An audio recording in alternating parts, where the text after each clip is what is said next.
سلام دوستای گلم، به پیج فال دات ساقی مدیوم خوش آمدین.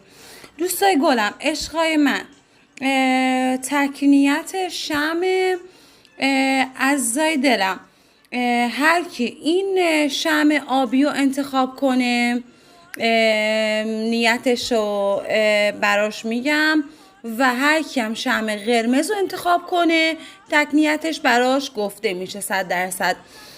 خب دوستان نیت کنین عشقای دلم.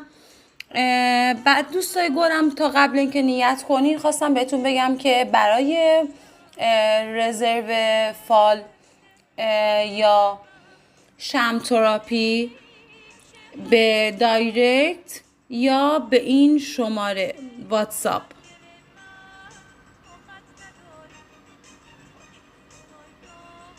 0903 085 1338. خب عشقای دلم، بریم نیت آبی. کسایی که شمع آبی رو نیت کردن، بسم الله.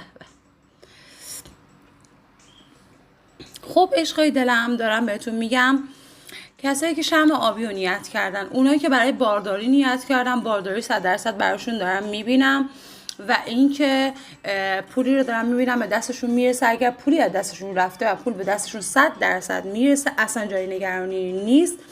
و اینکه بذارین بهتون بگم اگر ضرر زیان و مشکلی چیزی داشتین، نگران نباشین، این مشکل حل میشه. دور و براتون حسود دارم زیاد میبینم، سعی کنین حسود رو از سمت خودتون دور کنین. عشقتون اگر رفته برمیگرده. تا 2 وعده دیگه بهتون قول میدم، تا 2 وعده دیگه عشقتون برمیگرده و براتون دارم سفر میبینم، اتفاقای خیلی خوب دارم میبینم، راهاتون بازه، مشکلی ندارین. عشقای دلم که شمع قرمز رو نیت کردن، بسم الله الرحمن. بله، فاش شدن راز دارم میبینم. حرف دلتون یعنی هر جایی نباید بزنین. ببین، فاش شدن راز پخش شده، فاش شدن راز دارم میبینم و یه رابطه احساسی دارم میبینم که یا شروع شده یا شروع میشه و ریشه دار میشه. امضای مال دارم میبینم برای عزیزانی که دارم اگه در رابطه با مال نیت کردن، امضای مال دارم میبینم. یه مالی به دستتون میرسه که خیلی خوشحالتون میکنه این مال. و اینکه اگر کار دادگاه قانون کسی داره که مشکل دادگاه قانونش حل میشه، نگران نباشین. اگر رقیب احساسی دارین، احساس میکنید دارین این رقیب پوچ میشه کاملا، اصلا جای نگرانی نیست. و اینکه جابجایی دارم میبینم و تغییر تحول تو ماشین، تو خونه، یا کسی ماشین نداره ماشین میخره، یا اینکه یکی ماشین عوض میکنه.